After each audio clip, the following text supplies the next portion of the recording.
Hello, everyone, and thank you so much for joining us tonight. My name is Benjamin Quinn, and on behalf of Harvard Bookstore, I'm so excited to welcome you to tonight's event with Ruth Ben-Ghiat, discussing her latest book, Strongmen, From Mussolini to the Present. Tonight's event is part of our ongoing virtual event series. As we remain digital for the time being, we're so excited to continue the work of bringing authors and their writing to our community during these difficult times.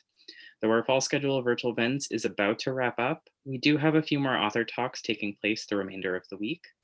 This Thursday, the inimitable Andre Gregory joins us for a discussion of his autobiography of sorts, This Is Not My Memoir, in conversation with celebrated actress and activist Cynthia Nixon. For tonight's event, we will conclude with some time for your questions. If you'd like to ask the speaker something, locate the Q&A button wherever it may live on your Zoom display, where you can submit all your questions. We'll get through as many as time allows.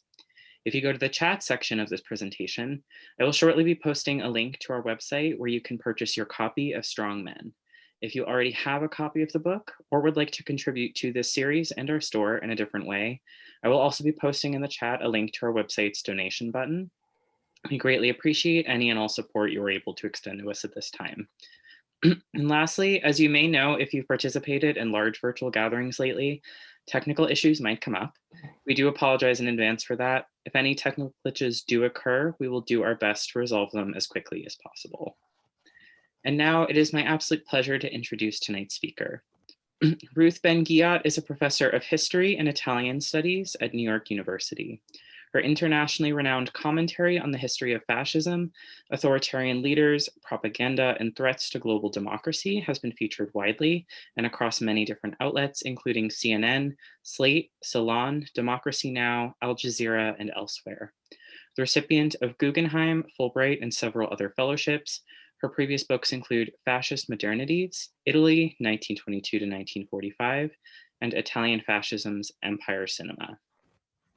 Tonight, she joins us for a discussion of her latest book, Strongmen, Mussolini to the Present, a keen and compelling analysis of our ongoing age of the strongman that Timothy Snyder calls a timely analysis of how a certain kind of charisma delivers political disaster. Offering illuminating portraits of some of history's most vicious regimes, Strongmen asks us to fix our gaze upon the looming figures at the center of the disaster, to the fascist-era tyrants, murderous Cold War dictators, and aspiring autocrats who, for a time, seduce their respective publics through misinformation, corruption, and by appealing to a state-sponsored masculinity that continues to shape much of contemporary politics for the worst. I will end with praise from Daniel Ziblatt, who offers this more uplifting observation of this work. He says, history, Ruth shows, offers clear lessons not only about how these regimes are built, but also how they must be opposed and how they end. As the US navigates our own escape from the clutches of an authoritarian demagogue, I'm sure we have a lot to learn from Ruth this evening. We are so happy to be hosting this event tonight. Without further ado, I will now turn things over to Ruth. Thank you, Benjamin, and thank you everyone for coming. I'm going to talk for about 10 minutes, and then I'll share my screen and we'll see some images of these, the protagonists of my book. Ours is the age of the strongmen, of heads of state who destroy or damage democracy and use masculinity as a tool of political legitimacy. Such rulers now govern some of the most important nations in the world, from Turkey, Brazil, Russia, and for a few months more, America. And their dependence on corruption and disinformation, their neglect of the public good, and the refusal of accountability mean they handle national crises badly. With climate change likely to cause increased levels of disease and the pandemic raging, the spread of the strongman style of rule isn't just a threat for democracy, but an existential threat. I wrote Strongmen because I felt it was time to look back over 100 years of the evolution of this political system, because we're also living through an intense period of revision of that past, from Putin making mention of the Nazi-Soviet pact in Russia illegal, to t-shirts you can buy on Amazon called Pinochet did nothing wrong. When we Google these leaders, we still see images of their own propaganda, crowds cheering them. We don't see what happens to people who didn't show up for those rallies to become their props. So I wanted to look with new eyes at the commonplaces about authoritarianism, a project made all the more urgent for me by the arrival of Trump on the political scene. And here's what I found. For a political system that affects the lives of so many, authoritarianism remains a rather fuzzy concept. We still lack a common language to describe the governments of our own century, where rulers come in through elections and then manipulate elections to stay in power. In 1997, Fareed Zakaria coined the term illiberal democracy to refer to this kind of new wave that was then starting. Now, Viktor Orban in Hungary has appropriated the term. The democracy part, a sham, of course, given that he now rules by decree, but allows him to be a member of the EU and get funding. So we have other labels like electoral autocracies, or the label I use, new authoritarianism. And these will continue to proliferate as scholars seek to classify this new stage of authoritarian rule. So I wanted to take a long view on this mode of governance and see what has changed and what stays the same. So a bit about the structure of the book. It's divided into 3 periods of rule: the fascist era, the age of military coups, and new authoritarian age that starts with the end of the Cold War. And within this, there's paid attention to the phases of rule, how they get to power, how they stay in power, and how they leave, which might be the most interesting to many people right now. And the core of the book are the chapters on each tool of rule, and each one goes over 100 years, which was slightly challenging to write, but allows the reader to see how things have changed and what remains the same. So these tools that I focus on are propaganda, virility, corruption, and violence. And then I have a chapter on resistance, which I was very relieved to arrive at that chapter, and a chapter on endings of how they get out of office, or how people get them out of office. So I want to emphasize again, I'm not a political scientist, so this is not a work of comparative politics saying this is like that, but a history of the evolution of 100 years of this political system. And each leader is situated carefully in his time and place. So this allows me to bring into focus histories of plunder and violence that are rarely seen in a transnational and transhistorical frame. So I show how time and again, these leaders who promise law and order come in and enable lawlessness by financial, sexual, and other predators. In this spirit, one of the macro questions of the book is to re-examine this idea that authoritarianism is an efficient political system. From the 1920s, when Mussolini said this idea that Mussolini made the trains run on time, there is this idea that authoritarianism is a productive system that's good for business. My study shows the opposite is true. Outside of large businesses that deal in sectors authoritarians care about, such as arms or communications or energy, time and again, generations of talent are squandered when elites are killed or people are driven into exile.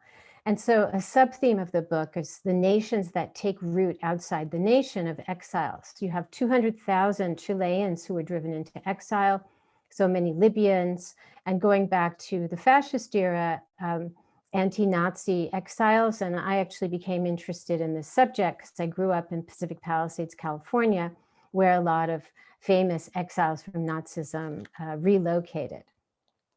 And profitable businesses, some built up for decades by family businesses, are squandered and seized by the state. So from Mussolini up to Putin and on, all of the strongmen I feature in this book establish forms of personalist rule. And this is a key concept in the book. Personalist rule concentrates enormous power in one individual whose own private political and financial interests come to prevail over national ones in the formulation of domestic and foreign policy. Loyalty to him and his allies, rather than expertise, are the primary qualifications for serving in the state bureaucracy or his inner circle. This might sound familiar, as is being willing to participate in his corruption schemes. If the leader is under investigation, governance can come to revolve around his defense, with time and resources, including of the party that supports him, focused on exonerating his person and smearing his enemies and going after those who can expose his sins, like prosecutors and the press. Personalist rulers have different priorities than democratic ones, and Trump is a good example. So we hear a lot right now about how, now that he doesn't think he's defeated, but he has been defeated, we hear a lot about how he wasn't so bad after all, he didn't do a lot of damage, he was too lazy and incompetent to do too much, and we can get over him quickly. And sometimes people give the example of golfing, right? And I see it differently. Trump cannot be assessed by democratic governance metrics. His aims were different ones. One of his main aims was to make money for Trump Organization. Another was to build his personality cult, to have loyalty from people, and to prolong his stay in office as long as possible by spreading hatred, which encourages polarization. So in terms of the first goal, making money for Trump office, this is where the golfing comes in. Until coronavirus shut down his grifting, he spent 1 out of every 3 days in office going to visit a Trump-branded property, often golfing. So he worked actually very hard at this goal of his governance, just as he worked relentlessly to spread propaganda through Twitter, through speeches. He was tireless, even tweeting in the middle of the night. So this is an example of how we need to see his goals in a different frame of reference, which I say is an authoritarian frame, not a democratic frame.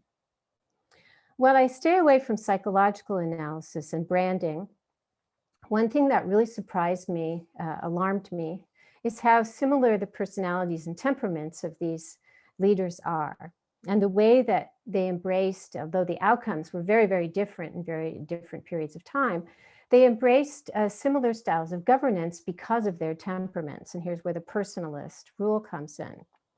And unfortunately for us, Trump's character maps on 100% with those of past rulers. All of them use what's called divide and rule. These are practices to prevent anyone else from getting too much power. And they produce governments full of conflict and upheaval. Erdogan's an example. His unpredictable decision-making, which is worsened by him surrounding himself by family and flatterers, is typical. And so the family, I call it the building of the cocoon. And you surround yourself only with people who you can count on to keep your secrets and won't tell you any fragment of reality you don't want to accept. And I have a paragraph in the book on sons-in-law, the role of sons-in-law, from Mussolini up to Orban and Erdogan, and of course, Jared Kushner, our own son-in-law. If you work for a strongman, it's dangerous to be too competent or too popular. You will soon be demoted, or in past times, worse things would happen to you. So divide and rule makes for very chaotic and wasteful governments. Now, Hitler was an exception in that he kept most of his collaborators for a very long time. He had Goebbels and Hess. These people he didn't change his key ministers, his key people. Although he allowed them to have these fiefdoms, so you had these competing bureaucracies, which was not efficient. Mussolini was a different story. He shook up his entire government, secretaries, undersecretaries, every 4 years, often in anticipation of a new phase of the regime. The only one who stayed for the whole time was Arturo Bocchini, who was head of the secret police and also managed Mussolini's sex procurement operations. Now, Gaddafi took chaos to an extreme. You would wake up and find that the entire legal framework of the state had been repealed. But even Pinochet, who was supposed to be this stable military bureaucrat, also reshuffled his cabinet constantly. And there were some ministers who served less than a year, hired and fired without ever meeting with him alone personally. So the aim is not good governance, but the accumulation of personal power and making yourself unassailable, and of course, persecuting your enemies. And this has meant for 100 years, humiliating those around you. So Fascist Party Secretary Giovanni Giurati learned in 1931 that he'd been fired by reading the newspaper. Mobutu used to have these televised rallies in the Congo, which he renamed Zaire, and all the officials would be assembled, and they'd find out on live TV who was fired to humiliate them. Up to Rex Tillerson, Trump's first Secretary of State, who found out he was fired by scrolling on Twitter while he was on the toilet. So again, the circumstances are different, but the mechanism of rule, humiliating others, is the same. And over time, as a show, this mode of governance, these cocoons, where lead the leader to start believing is propaganda, and this is one reason they make bad decisions, which turn the population and eventually some elites against them. So ultimately, the strongman is a kind of a hoarder, and I don't use this word in the book, but he has an insatiable need to own and exploit everything and everyone, and it's had devastating consequences for the earth, it's plundering the earth, and for millions of people. The men, women, and children he governs have meaning for him only as insofar they meet his needs, producing babies, adulating him, fighting his enemies if he's an expansionist. And each tool of rule has a place within this scheme of possessiveness. Propaganda lets him monopolize the nation's attention. Displays of virility direct desire to him as the emblem of manhood. Repression creates confinement spaces full of captive bodies. And corruption lets him claim as his own the fruits of the nation's labor. And it's very hard for them to give this total control up, this sense of owning and possessing everything and everyone. So my chapter on endings, I explain why they always leave involuntarily and after trying desperately not to leave at all.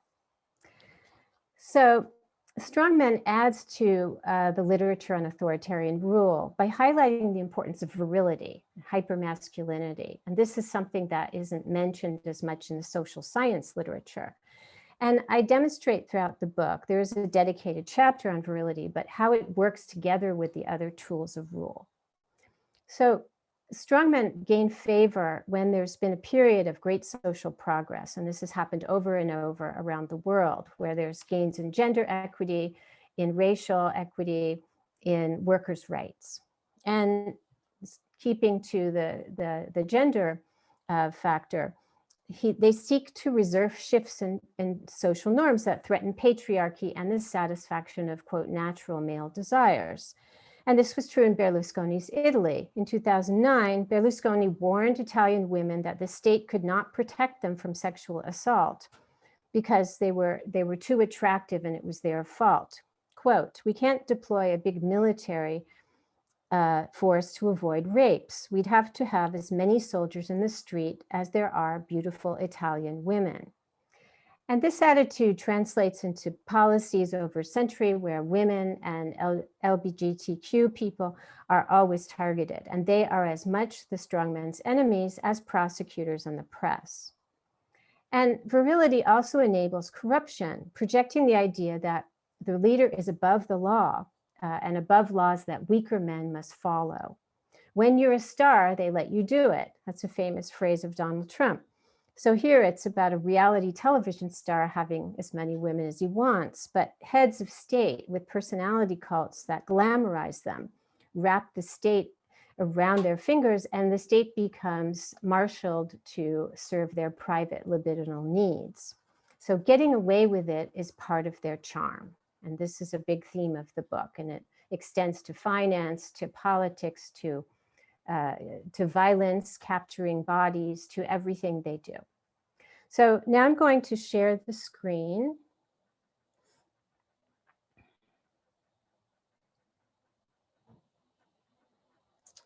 And show you this PowerPoint. So I want to focus on how personality cults interact with virility, because it's very interesting. The canons of the personality cult have really not changed over a century. So the leader must be the everyman. He must be a man of the people. He uses plain language. He often uses crude humor. In Russia, there's a whole genre of joke called Putinisms. You see Berlusconi was expert at this. Trump has his own brand of crude humor and uses simple language in his tweets. So the man of the people, but also a man above all other men.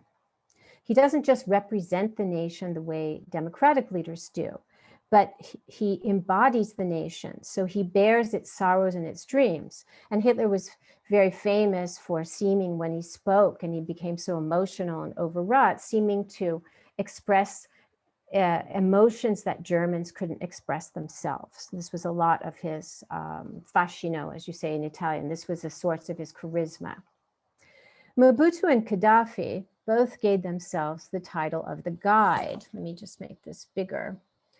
To show their place, they were the only figures who had been anointed by God to know where the nation was headed, to bring it to greatness. So I have a chapter on the myth of national greatness. And the divine blessing bestowed on these leaders by religious authorities is also a consistent theme of personality cults and helps them to seem infallible and omnipotent. Pinochet's inspiration was the Virgin Mary, and each one had his own version. And of course, Trump is part of this, where evangelicals and Orthodox Jews have said that he has been placed in office by God to carry out the mission of saving America. So this is, with you, we embrace glory. This is to go back to Gaddafi for a minute, which is interesting because it's supposed to be a quote from the people. So he's cushioned and risen up from below by popular will, but he's looking toward the heavens. And he's larger than life. And here's Trump, one of the famous laying on of hands by evangelical supporters. So this marriage of the strongman, no matter how profane his past, and some of the most unpious leaders like Mussolini are the ones who have been able to make deals with religious institutions. So that's something that continues from Mussolini to Trump. And here we have this kind of infallibility.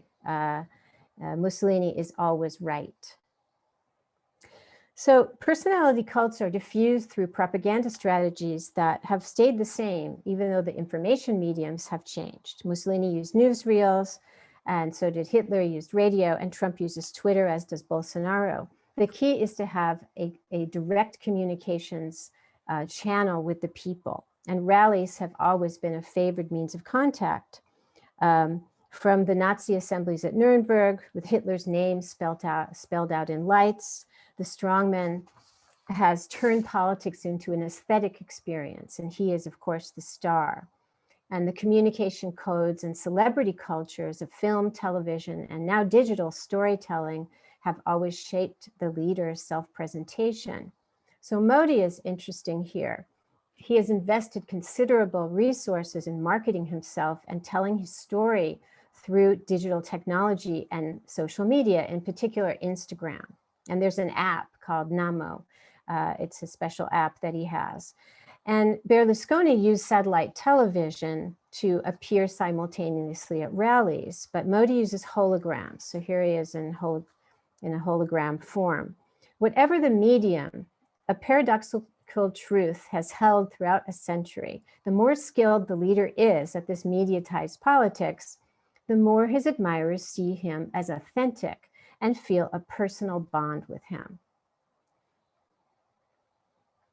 Many strongmen boast of their virile powers and use their bodies to communicate with their followers. And I'm trying to put the body also back into authoritarian history.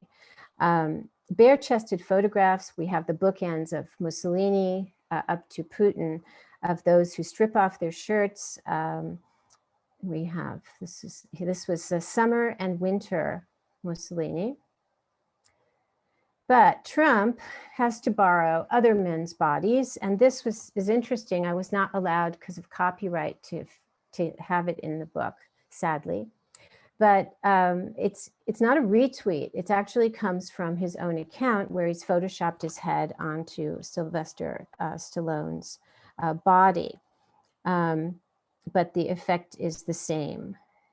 They also vaunt their control of desirable women. This is part of the virility. They surround themselves, Gaddafi surrounded himself with female bodyguards, and Berlusconi and Trump have former models and beauty queens.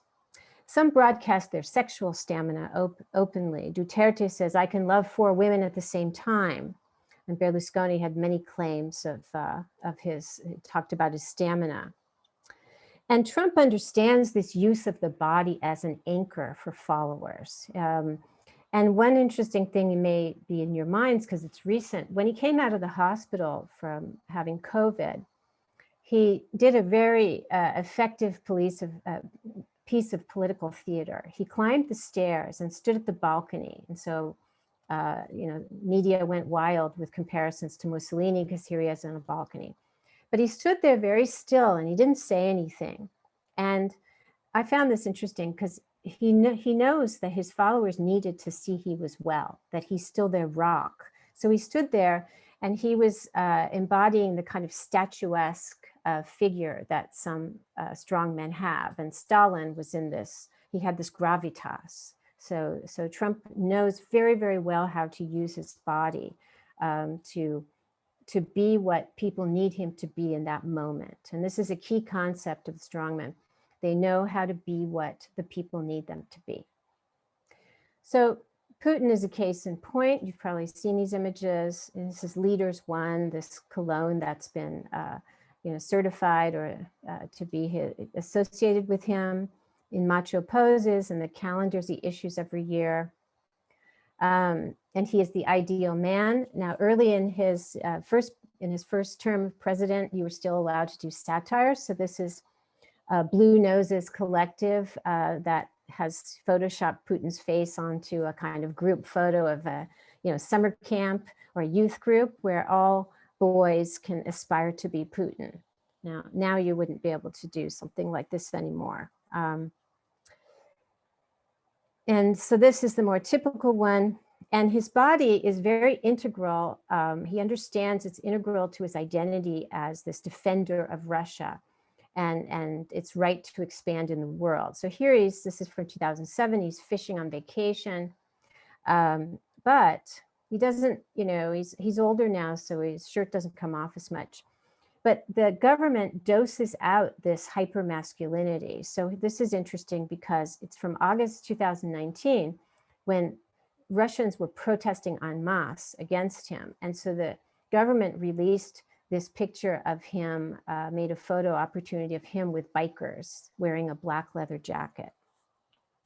So this is part of a assertion of force, a certain assertion of, and used as a way to legitimate his power.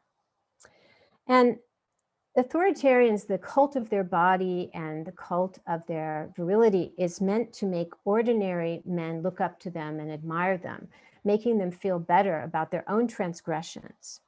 So they get away with things and they're admired because of this, whether it's hosting sex parties with underage women, which is what Berlusconi did, being spanked by porn stars, that's Trump before he came into office, or keeping the twin sister of your wife as your mistress, which Mobutu did, and he would have banquets with his wife here and her twin sister on the other side. So the appeal of these men rests in that they can get away with what others cannot, whether in the bedroom or in politics. They also display their virility to each other. And it's a factor in in their foreign policy. Public events are great occasions for this. And machismo figures heavily in their brand of mediatized politics. And I have a lot in the book about Berlusconi and Putin's friendship. And here, this is really horrifying, given that Putin had assassinated a famous Russian female journalist less than 2 years before. This was a press conference. And a Russian journalist asked Putin a taboo question about his girlfriend. And so Berlusconi helped his friend out by mimicking machine gunning her. So this is this moment that is captured here. And Putin knows how to simulate, you know, like kind of male bonding. So here he is with Modi walking hand in hand in June 2017. And Trump also plays this game. Here he is with Orban at the White House in 2019. And their craggy faces and heavy bodies projected as kind of a brutalist, kinship. And in fact, Trump said on this occasion, "It's like we're twins." So we can also see the systems that Mussolini and other leaders created to procure bodies for sexual satisfaction in this context. So I talk about the sex life of some of the strongmen, not because it's to be sensational, but because it reveals how corruption, violence, and propaganda work together, and how they hijack state resources for their personal needs. So Gaddafi was unusual in that he established an entire bureaucracy dedicated to the project of procuring and holding sex partners captive. He had a sex dungeon built under the University of Tripoli for instant gratification. But whenever the ruler has a sex addiction, as he and Mussolini did, and possibly Berlusconi, it subtracts time and energy from government, up to several hours a day in their case. So here's another example of personalist rule being far from efficient. So begs the question, if strongmen are such misogynist monsters, why do some women love them? Because women have always been a big fan base of these rulers. Some appreciate the social welfare benefits and assistance they offer and feel elevated by inclusion in their national community.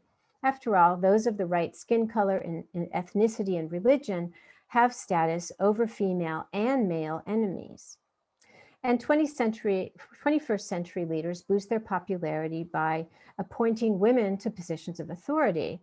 And Putin has done this. Trump has several high-ranking officials. And the modern strongman can tolerate women in power as long as they work for him. But there's more to the complex masculinity of the strongman. So on the one hand, he's the alpha male, right? He's also, though, a vulnerable victim, and victimhood and the idea of witch hunts, a phrase that Berlusconi and Erdogan use as well as Trump, is absolutely crucial and central to the strongman's world, that he is a victim of others. So he risks everything for the nation because he embodies the nation, but he's vulnerable because of that. He puts himself out there, sacrificing himself for the nation. So Berlusconi used to say he was the Jesus Christ of Italian politics. And this can endear him to women and men. This shows of a vulnerability and shows of passion. So there's a theatricality about the strongman that I think hasn't been taken seriously. So Gaddafi wore his heart on his sleeve, or rather his gowns, because he made himself the vessel of history and memory. And this is one of the many outfits he had where he honored other men who had been, victims of imperialism or other causes he was supporting. And others make themselves vulnerable by sharing physical weakness, especially if they relate to being persecuted by their enemies. So Bolsonaro came to office as a kind of he-man. He talked about, the supporting torture and the military dictatorship Brazil had. But then when he was stabbed during his presidential campaign, and then he's had recurring health effects. So he's in the hospital with pneumonia. And whenever he goes to the hospital, he sends video messages of himself hooked up to monitors in his hospital gown. So that makes him very relatable. And we cannot underestimate this kind of faux transparency, that they're showing who they really are. This goes back to authenticity. So they're masters of simulated authenticity. So for over a century, observers have found masculine and feminine sides in the strongmen. And for every behavior that conforms to codes of machismo, there's another that doesn't really fit the classic notions of virility as a virile man who blends self-control with courage. Those are like in other eras, the classical definition. Between their victim personas, their vanity, their endless demands for attention, these men are high maintenance. And I'm using a term that's often used with women, demanding women. Hell hath no fury, I write in Strongmen, like a strongman in a bad mood, which is anytime he feels slighted or criticized, or if democracy still functions, doesn't get his own way. And this dynamic, going toward the conclusion, is crucial to Trump's success.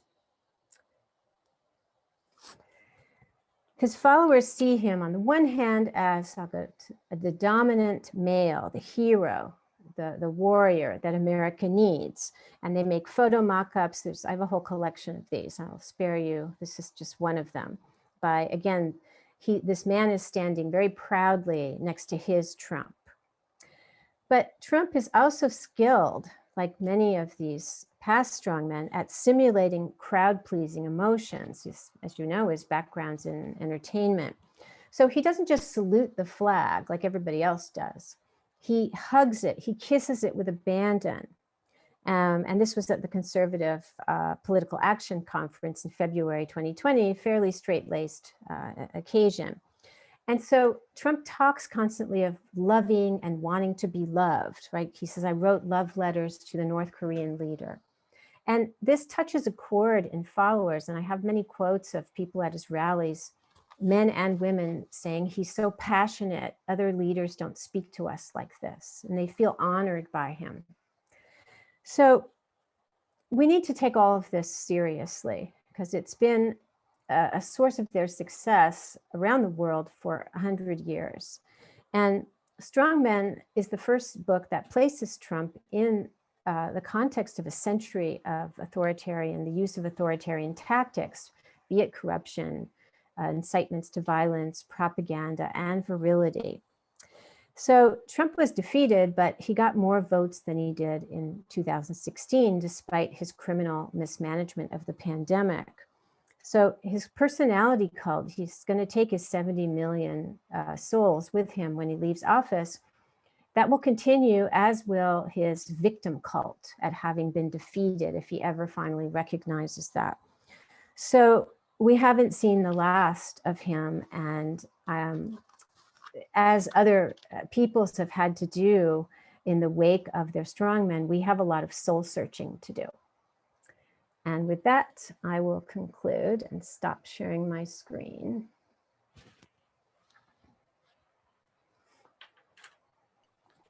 Great. Well, thank you so much for that talk, Ruth. We've gotten quite a few interesting questions from the audience, though do feel free to send more, everyone. And one that I would like to begin with, your talk on virility definitely seemed to inspire a lot of people and their thinking. Oops, sorry. And so I wanted to start with this one that's kind of fixated on like health, overall health. Do certain cultural attitudes, this is the question, do certain cultural attitudes that have flared in the time of COVID-19, specifically attitudes towards those who are sick, disabled, or whose pre-existing conditions make them high risk, reflect the strongman ethic or what a strongman wants out of his people, if that makes sense? Is the question about how strongmen would react to these sectors of society? I think so. And I think also just sort of thinking about how there's this pressure for people to sort of want themselves to be strong men and also expect that out of those around them. And how does a strong man society, or a society run by a strong man, kind of view people whose health is not sort of at the level of the strong man? Yeah, well, traditionally, not well. And Mussolini is very interesting because he set the precedent long before Hitler came in the late 1920s. He was linking political dissidents, homosexuals, people who in the Nazi Germany, they called them asocials. So that might be a term that's familiar to you, meaning people who had behavioral problems, alcoholism, and disabled people. so all of these categories, and there were several more, get swept up together. And Mussolini posed, he actually said in this famous 1927 speech, I am the clinician who's going to heal Italy, and I'm going to remove these people from circulation. And so we started to build these kind of these confinement spaces. Some were penal colonies, some were rehabilitation colonies, but they were out of the public sphere. So, and then of course, with Nazism, you have sterilization, euthanasia, all of these things that did away or took out of the public view people who were not going to be allowed to reproduce or even allowed to live because they were seen as, quote, defective. So that's been a kind of theme of authoritarianism. Bodily difference has been penalized, and this kind of discrimination has been legitimated. It's been very interesting, the whole saga of Trump and COVID, to see how people, I wrote an article for the New Yorker, so the arguments all spelled out in this article. I think they called it, What Happens When the Strongman Falls Ill? Because there's this idea of the magical body of the strongman. And one of the saddest, most poignant images of this time are these people who, you know, believe that they won't get sick from COVID. And so they go to these rallies and they believe that proximity to the magical body of Trump and his words, living in his reality he's fabricated, is going to save them. So the effect of this kind of, and Trump really knows how to feed this. He says, I'm so powerful, maybe I'm immune, right? And this, again, this whole political theater from his miraculous quick recovery, this totally, you know, fed into the man who can survive other things that ordinary men cannot. And everybody knew someone who had fallen sick, even if they didn't want to admit it was COVID. And yet Trump quickly, you know, vanquished, he conquered this illness. So that's been a very, very interesting how it's played out in ways that conform to personality cult canons set up 100 years ago. Thank you for that amazing answer. So we have a couple questions about kind of the general concept of the strong man. And I'll start with this one we just got from an audience member named Francesca, who asks, how do different cultures, Libyan or North Korean or Russian, shape different views of strong men? Or does cultural difference not matter in the definition?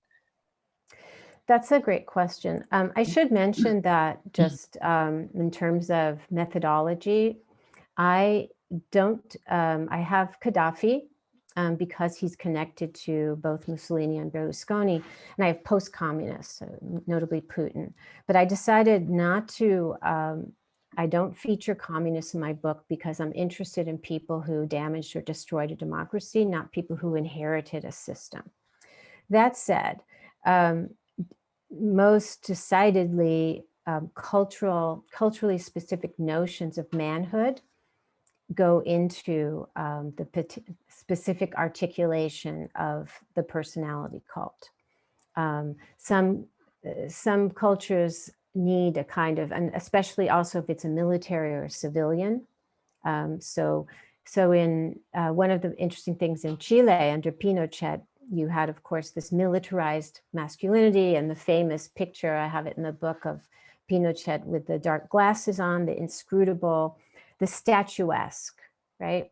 Whereas Gaddafi, although he came in through a military coup, he becomes very theatrical. So there are these different articulations of the strong man in the way he uses his body. But in the 1980s, by the mid-1980s, when there was a lot of mass protest in Chile, they took a poll of young people, like aged 18 to 24, and over 80% of them wanted to have a civilian leader. They were sick not only of dictatorship, but they were sick of this militarized masculinity. So returning to normality became returning to civilian rule. And the next leader of Chile, the first leader of the return to democracy, was this rather rumpled law professor, Patricio Aylwin, who wore these baggy sweaters. And I think that many cultures can relate to this desire for normality, for almost banality, right? Nothing theatrical, nothing militarized, just regular, relatable, decent man. So it's culturally specific, but it's also it also is a result of what traumas the nation has gone through under that particular ruler, which births a desire for a different model of manhood. So I'm glad that the conversation can shift in this direction, and I'm going to sort of venture into this next interesting question, which is, does a figure like Margaret Thatcher, with her trademark husky voice and commitment to reversing many of her predecessors' legacies, embody a strong man or a person who strives to be a strong man? That's a great question. So I list her in the introduction, the quote Iron Lady, and Indira Gandhi and Golda Meir. Certainly there have been female tyrants in the past. When we're talking about the modern era, I didn't include these women, partly because none of them destroyed a democracy, although they did many, many illiberal things.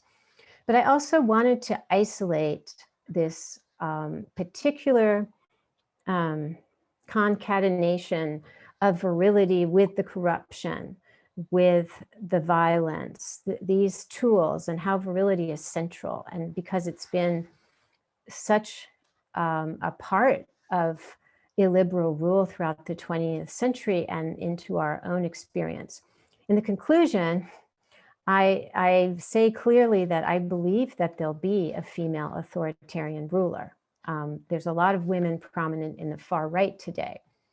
Or Ivanka Trump is I hear everyone shuddering virtually. She is being marketed by her father as a world leader.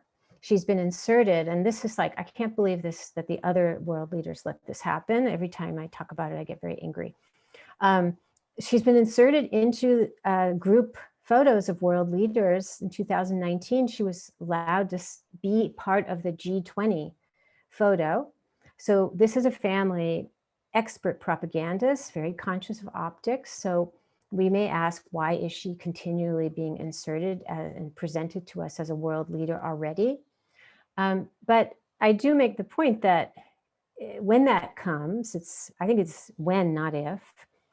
So yes, there's not going to be pectoral posturing, but all the other components of authoritarianism, from the racism and in Europe and America, the white Christian supremacy, the corruption, Ivanka's as corrupt as they come, none of that is going to go away. So but it does mean that this is a very particular age of the strong man. And I wanted to analyze it and capture it and put it there, because I think that some of what we're seeing is the last gasp of these men. Many of them are aging. So it's a phenomenon that I think is bounded. And on the subject of the future, I guess, we have a question from an attendee. So in light of the many institutions and people in the present day US who will do and are doing anything to shelter Trump, I was wondering if your readings of Italy and those who remain allegiant to Il Duce help to visualize a future for America despite its very acrimonious divide. The example of Mussolini is important because he's been gone a very long time, and the template he laid down is actually more reflective of how authoritarianism gets started today than Hitler, because he was a prime minister for 3 years in a democracy before he declared dictatorship to shut down a special investigation that was going to lead him to jail. So that's all very like contemporary. But the person in Italy who is more relevant in this way and lessons from Trump right now transitions is Berlusconi, because nothing that man did, I mean, he got voted out in 2006. And after being his right-hand man was convicted of mafia association. He was, Berlusconi was wildly corrupt. He had a huge personality cult because he owned TV networks. And the corruption was astounding. Like when he was accused of bribery, he would have a law passed to make bribery a lesser offense. He had dozens of what they're called ad personam laws. So he wrapped the judicial institution around his personal needs. So this is the essence of Personalist Rule. He mainstreamed the extreme right. He had a special relationship with Putin. I could go on and on about the precedents he represents for Trump. But when he gets voted out and then he gets back in and he's more corrupt than ever. When he leaves, it's not because of his underage sex scandal or his financial scandal. It's because of the Eurozone crisis. He's asked to resign.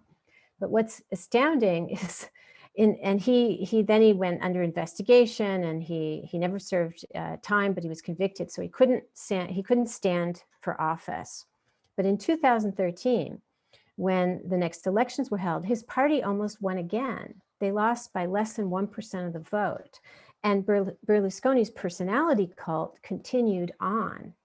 And he still remained in the Euro Parliament. So when these men have a real personality cult with tens of millions of followers and they're still captivating the media, it's kind of hard to get rid of them. So Mussolini is still there with all the fanatic fascists who march around, and there's more of them than ever before. But in terms of the situation represented by Trump, Berlusconi is equally relevant. And we have a question, sort of someone looking also for a contemporary name to kind of come up. So we have a question from someone in the audience who says, where, if at all, does Kim Jong-un fit into this concept? Yeah, I didn't write about him, and I'm not an expert on North Korea, but he fits into the concept very well in terms of how he's presented. Now he's not a quote self-made, because of course he's inherited power from his father. And these kind of situations are yet another reason I didn't look at communists, but the political theater and the staging of his figure. So he was absent from the scene because of illness. And then when he came back, he was depicted on a white horse in a mountain in a very heroic manner.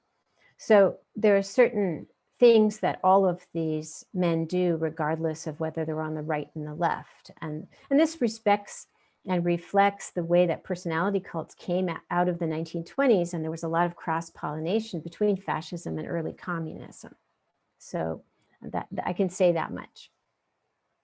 Great. So we have a sort of more general question that's curious about the writing process. Someone asks, you've worked with this subject extensively in the past, but did anything surprise you while you researched and wrote this book?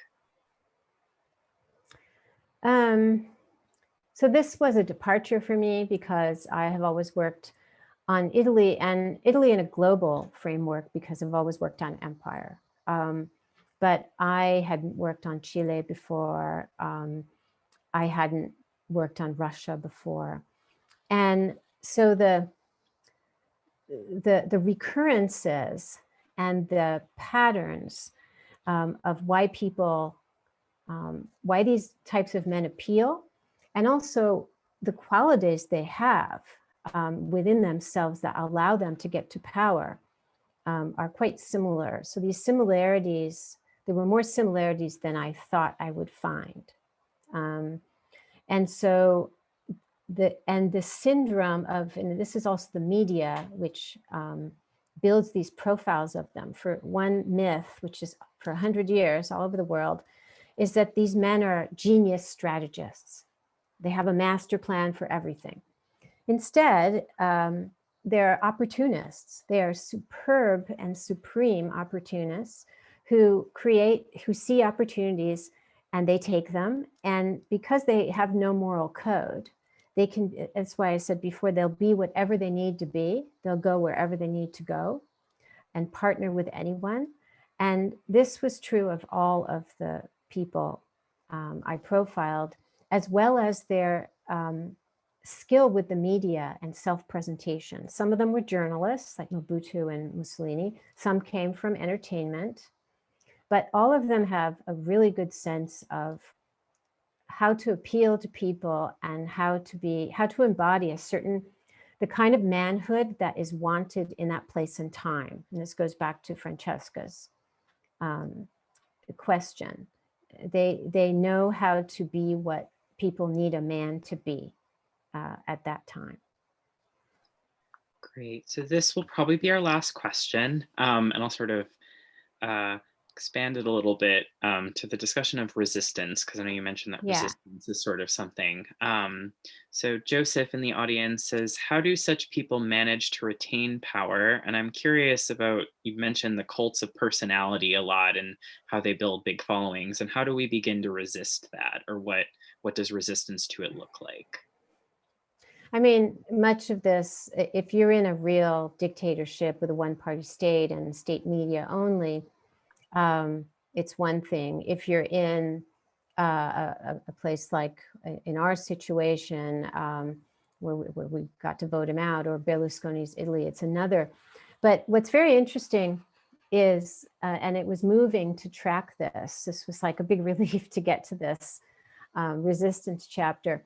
So I've described how they use their bodies and how they colonize the public sphere. All we see is them. Everybody talks about them. They set the news cycles. So the history of resistance, although I talk about its evolution into digital times and digital resistance, but the core of it remains embodied. People massing in a public space, and nonviolent resistance has been really important. And what people will do to their bodies, both solidarity, like linking hands. There's a whole theme in resistance of human chains in Italy that was called the girotondi, where people encircled endangered buildings, the equivalent to as though people came and encircled the Department of Justice in our day. This happened under Berlusconi. But also interventions on their own bodies to protest oppression and violence. There are self-immolations. Arab Spring was started by one, but in Pinochet's Chile, there were several people who put themselves on fire. And then Putin's Russia has been a laboratory of this, with people sewing their mouths shut, doing other bodily interventions to protest the lack of freedom. So that was a very, very interesting history, as was the history of people who have done public art to reclaim public space. And I'm a huge fan of Robin Bell, who I've also collaborated with, and I interviewed him for the book. I have a lot of interviews in the book. That was very important. And he is the projection artist who does projections on the facade of Trump International Hotel in Washington. So you may have seen his one after Trump called African countries, excuse my language, a shithole. He did a projection with poop emojis. So it's whimsical, but it transforms the public space. So all of this goes into the history of resistance, bodies and space, and it directly speaks back to what these leaders do. Phenomenal. Well, that is an amazing place to end, I think. I just want to take a moment to thank our wonderful speaker for this amazing talk. And I want to thank everyone in the audience for spending part of their evening with us and showing up for authors, publishers, indie bookselling, and our incredible staff here at Harvard Bookstore. We sincerely appreciate your support now and always. Please make sure to check out Strongmen at the links below. I put them in the chat for a couple times.